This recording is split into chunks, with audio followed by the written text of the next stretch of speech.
Good morning mga lods. Tara, mag-harvest tayo ng talong tsaka ng talbos ng kamote.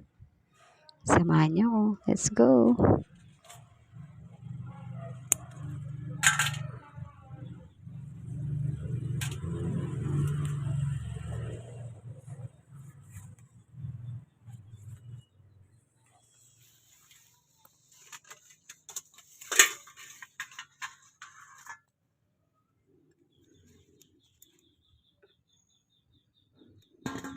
Siya na kayo mga lods ha.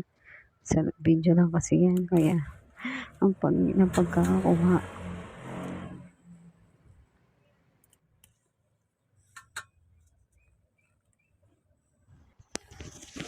Ayan na yung mga na-harvest ko mga lods. Talbos ng kamote at saka ng mga talong. Sobrang dami.